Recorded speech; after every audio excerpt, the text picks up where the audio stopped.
Los últimos miembros del personal diplomático de los Estados Unidos en Caracas abandonaron la embajada y se dirigieron al aeropuerto Simón Bolívar de Maiquetía en una caravana. El equipo de CNN observó un convoy de 15 vehículos que salió de la sede diplomática escoltado por carros de policía y motocicletas venezolanas. El secretario de Estado, Mike Pompeo, había anunciado el retiro del personal diplomático citando el deterioro de la situación en Venezuela. Pero el canciller Jorge Arreaza quiso desmentir esa versión y aseguró que la decisión obedecía al ultimátum impuesto por el régimen de Nicolás Maduro. Pompeo manifestó que los funcionarios de la embajada seguirán totalmente dedicados a apoyar las aspiraciones del pueblo venezolano de vivir en democracia y un mejor futuro para sus familias. Ratificó que los Estados Unidos mantendrá su respaldo, y cito, a los actores democráticos que resisten valientemente a la tiranía. Fin de la cita, y al presidente interino Juan Guaidó. Finalmente advirtió que esperamos reanudar nuestra presencia una vez que comience la transición a la democracia. La misión de Estados Unidos en Viena captó el momento en el que sus miembros se retiraron al tomar la palabra el canciller venezolano, el canciller del gobierno de Maduro, Jorge Arreaza. La retirada se produjo durante una plenaria de la Comisión de Narcóticos de la ONU que se celebraba en Viena, y la delegación estadounidense abandonó el recinto por considerar que Arreaza no hablaba en nombre del pueblo venezolano. Vamos de inmediato con Jorge Luis Pérez Valeri, quien nos acompaña desde Caracas. Muy buenas tardes, Jorge Luis. Gracias por acompañarnos en Panorama Mundial. Y ya ahora, con la retirada total de los diplomáticos estadounidenses, uno se pregunta, ¿qué va a pasar con las personas que habían solicitado citas, por ejemplo, para las visas de inmigrante o de turista ante el consulado estadounidense? No sé si tienes esta información. María Alejandra, muy buenas tardes para ti y para la audiencia. Pues para aquellos venezolanos que estaban tramitando algún tipo de visa de migración a través del consulado de Estados Unidos aquí en Caracas, va ahora a tener que seguir este trámite a través de la Embajada de los Estados Unidos en Bogotá, Colombia. Ha sido la instrucción que dio la Embajada aquí en Venezuela. Se ha retirado al personal diplomático remanente que permanecía en esta sede diplomática. Permanece todavía personal local contratado por el gobierno de los Estados Unidos aquí en Venezuela, pero digamos, uno de los hechos más simbólicos ha sido la bajada de la bandera de los Estados Unidos allí en la sede diplomática que queda en la urbanización de Vallarriba, en el sureste de Caracas. Se ha retirado por completo los funcionarios diplomáticos estadounidenses, y para aquellos venezolanos, reiteramos, que necesitaban realizar o continuar algún tipo de trámite migratorio, van a tener que hacerlo a través de la Embajada de los Estados Unidos en Colombia. María Alejandra, y esto es una acción que ocurre en momentos en que además hemos visto cómo ha convulsionado el país en los últimos días a raíz de este apagón masivo que vivieron los venezolanos desde el pasado jueves. Todavía se sienten los efectos de lo que fue el mayor apagón jamás antes visto en la historia de este país. Prácticamente para algunas regiones fueron hasta 5 días en el servicio eléctrico. Todavía el día de hoy no ha sido restablecido del todo en algunos sectores de Caracas, donde cuando nuevamente se restituye la electricidad ocurrieron algunas sobrecargas en subestaciones que distribuyen la electricidad, por ejemplo en la zona del sureste de la capital, donde todavía hay urbanizaciones que no cuentan ni con servicio eléctrico ni con servicio de agua. María Alejandra. Increíble, que ha sido además, donde ha llegado ha sido como intermitente, se vuelve a ir, pues lo que es el servicio eléctrico. Sabemos el problema que hay con el agua. Ahora, ¿qué dice el gobierno del cuestionado presidente Nicolás Maduro con respecto a todo esto? Aseguran que se ha restablecido la electricidad en un 100%, pese a que todavía hay reportes de personas y de urbanizaciones en las que no ha llegado del todo el servicio ni eléctrico ni del agua. Un dato importante también tiene que ver con los balances que están haciendo ya actores no políticos. Hablamos, por ejemplo, de Empresas Polar, que hablaba de pérdidas de más de 5 millones de dólares en saqueos que ocurrieron a sus centros de distribución de alimentos en el estado Zulia, esto estado fronterizo con Colombia. También hablaba la Federación de Ganaderos del país, asegurando que también manejaban una cifra similar a la que dio Empresas Polar, por encima de los 5.400.000 dólares en pérdidas, porque pues al no tener cómo refrigerar alimentos como carne vacuna, como productos lácteos, las pérdidas fueron multimillonarias para ellos. También cabe destacar que se ha pronunciado la Asamblea Nacional. El diputado José Guerra, María Alejandra, ha hecho un balance de lo que ha sido la implicación y el impacto en las pérdidas económicas para el Estado venezolano de estos más de 4 días sin el servicio eléctrico restituido. Vamos a escuchar lo que decía el diputado José Guerra al respecto, hablando de pérdidas que pudiesen superar los $1.000 millones. Ahora, ¿por qué la tasa de inflación baja de 191 a 53,7%? Bueno, baja porque la gente no tiene con qué comprar. La caída del salario es tan brutal que no hay consumo en el país. Y eso tiene un efecto de moderación sobre el alza de precios, porque no hay quien compre. Con estos precios no hay quien compre. Bien, también cabe destacar que entre las reacciones por parte del gobierno de Nicolás Maduro tienen que ver con nuevos ejercicios militares que han anunciado para este fin de semana. Aseguran que son parte de los ejercicios militares que ya habían realizado durante el mes de febrero, pero que ahora añadirán el componente de proteger a través del ejército venezolano y a través de las personas que se sumen a estos ejercicios militares, las instalaciones eléctricas, porque insiste el gobierno de Nicolás Maduro, María Alejandra, que todo ha sido parte de un saboteo dirigido desde los Estados Unidos, una acusación que Washington desmiente. María Alejandra. Y no hay acusaciones tampoco puntuales a personas dentro de Venezuela, por lo menos formales, con una denuncia, absolutamente nada del gobierno del cuestionado Nicolás Maduro, el cuestionado presidente Nicolás Maduro. Estaremos atentos a ver qué sucede cuando se cumple una semana hoy justamente de ese apagón que pues puso oscuras al país. Muchísimas gracias, Jorge Luis Pérez Valeri, por acompañarnos hoy desde Caracas. Buenas tardes. Bueno, y a propósito de la situación en Venezuela, nuestro compañero Juan Carlos López entrevistó a Elliot Abrams, el representante especial de Estados Unidos para Venezuela, y esto fue parte de su conversación. ¿Qué le dice a los venezolanos que pueden pensar que la salida de los funcionarios diplomáticos, que el que no avance, por lo menos en términos prácticos de la transición, señale que Estados Unidos podría cambiar de parecer? No, como dice el secretario, hoy día están plenamente abocados a nuestra misión de apoyar las aspiraciones del pueblo de Venezuela de vivir en una democracia y construir un futuro mejor para sus familias.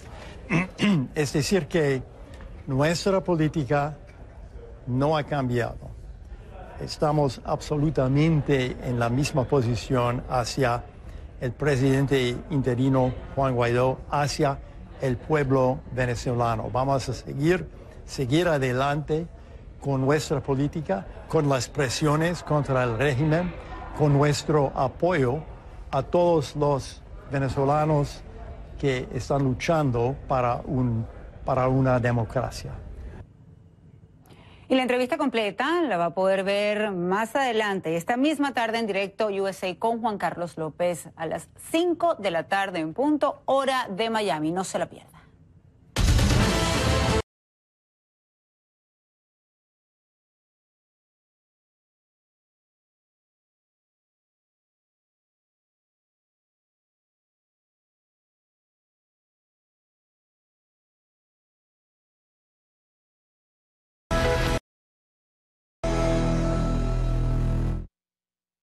El Senado se pronuncia sobre la declaración de emergencia nacional emitida por Texas. Según también Elliot Abrams, representante especial de Estados Unidos para Venezuela, estará en esta emisión del Directo USA en español, sin traducción. Pero por supuesto, nos vemos directo a las noticias.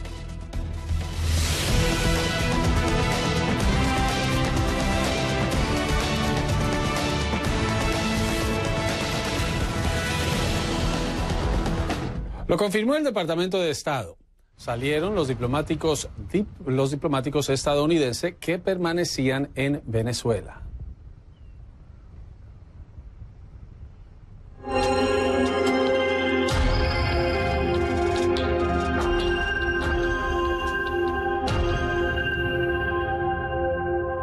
Iniciamos esta edición en Caracas. Estados Unidos ya retiró el personal diplomático que quedaba en ese país. Vamos con Jorge Luis Pérez Valeri. Jorge Luis, había expectativa por lo que podía ocurrir esto, versiones encontradas sobre por qué se da, pero ya sabemos que es un hecho.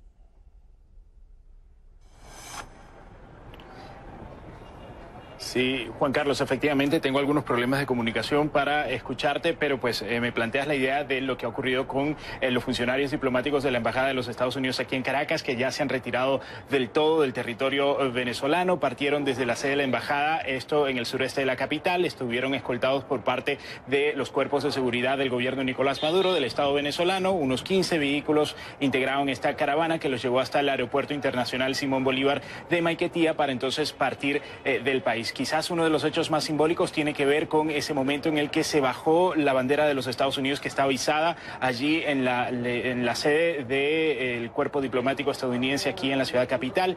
Ya no hay servicio consular entonces. Los ciudadanos venezolanos que estaban realizando algún tipo de trámite migratorio ante la Embajada de los Estados Unidos ahora tendrán que hacerlo o continuarlo desde Colombia. En la Embajada de los Estados Unidos en Bogotá ha sido la instrucción que por ahora ha dado el cuerpo diplomático estadounidense antes de su partida del país, y esto además, Juan Carlos, ocurre en momentos en que Estados Unidos también está aplicando ciertas sanciones, ciertos castigos a funcionarios cercanos al gobierno de Nicolás Maduro, al entorno de Nicolás Maduro, porque se ha ampliado la cantidad de visas que han sido revocadas de ya sean familiares o ya sean de funcionarios cercanos a la administración de Nicolás Maduro. Sumarían ya desde finales del año pasado unas 600 visas que han sido revocadas. No quiero terminar el enlace, Juan Carlos, en el que te reitero, no logro la comunicación contigo sin tener que mencionar lo que ha ocurrido entonces en Venezuela en momentos en que el país vivió uno de los mayores apagones que jamás hayan podido experimentar los venezolanos en su historia reciente. Te comento que se ha retomado un poco la normalidad en el contexto que entendemos de la crisis venezolana. El metro de Caracas, por ejemplo, comenzó a funcionar el día de hoy. Las actividades laborales se han ido retomando igualmente. Ya anunciaron que las actividades escolares se reanudarán ya para la próxima semana, pero en todo caso algunos sectores de la ciudad capital todavía no tienen restablecido ni el servicio eléctrico ni el servicio de agua, por lo que este apagón sigue afectando no solo estos servicios básicos, también digamos las telecomunicaciones, que también están complicadas. Vamos a escuchar también lo que ha dicho algunos diputados de la Asamblea Nacional, que dirige la oposición, que lidera Juan Guaidó, respecto a lo que es la situación económica el día de hoy. Calculan en hasta $1.000 millones las pérdidas por este apagón, pero además se han referido a lo que es la inflación, que ya estiman la inflación anualizada, según la Comisión de Finanzas del Parlamento,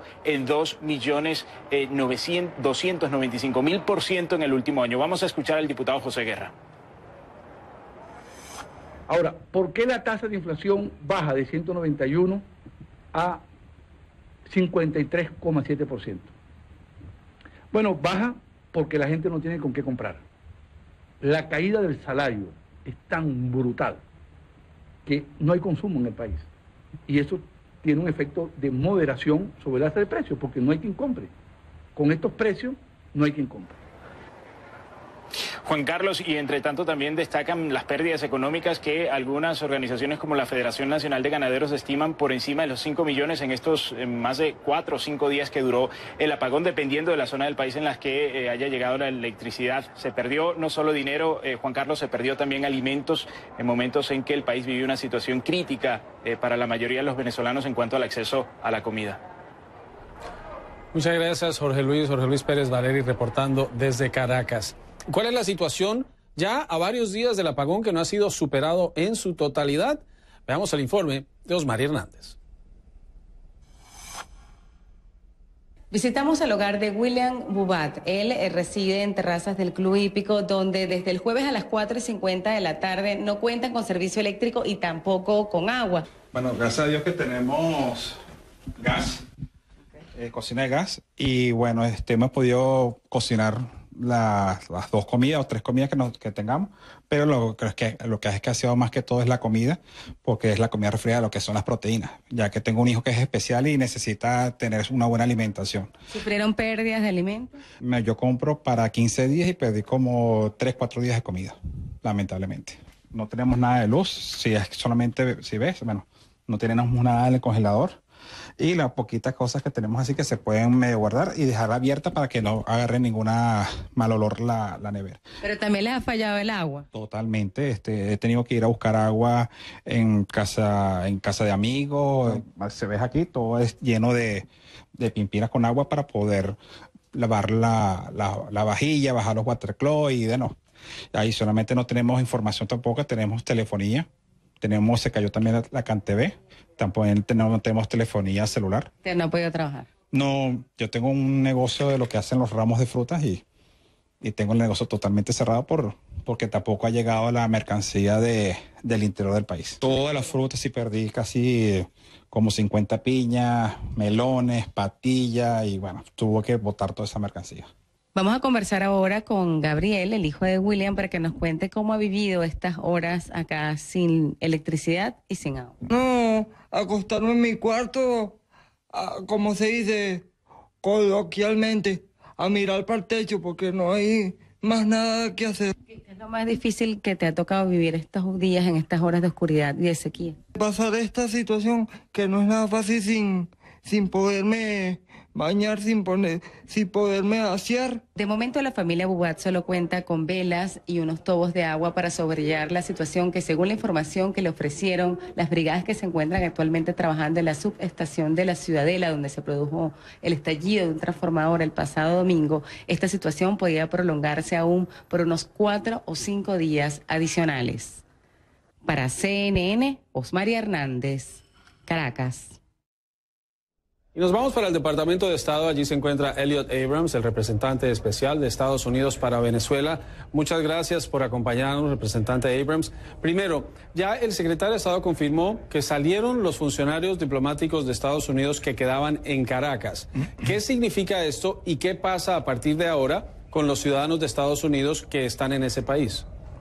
Bueno, es el segundo paso, yo diría, después de la decisión del 24 de enero, en cuanto hemos reducido el número de diplomáticos en nuestra embajada.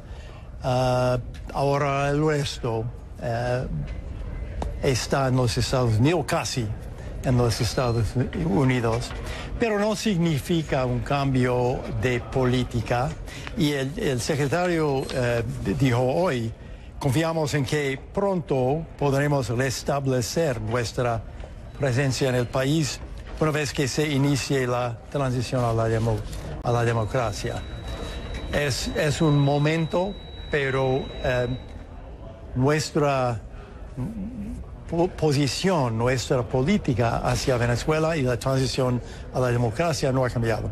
Y ustedes fueron muy claros, no reconocen el gobierno de Nicolás Maduro y decían se quedaban por pedido de Guaidó, pero ahora han dicho las circunstancias en Caracas no lo permiten. Pero Nicolás Maduro, el cuestionado presidente de Venezuela, dice que les dieron a ustedes 72 horas para salir al no llegar a un acuerdo sobre establecer sección de intereses en Caracas y en Washington. Ustedes saben, según nosotros, Maduro ni tiene el poder de decir que no podemos quedarnos en Venezuela porque no es el presidente hoy. Juan Guaidó es el presidente interino, ni tiene Maduro la posibilidad de asegurarnos nuestra presencia. Es decir, que las condiciones cada día son bastante peores. Tenemos una embajada bastante grande, pero no tenemos ni luz, ni agua. Es una situación bastante difícil y por eso tomamos la decisión del 24 de enero.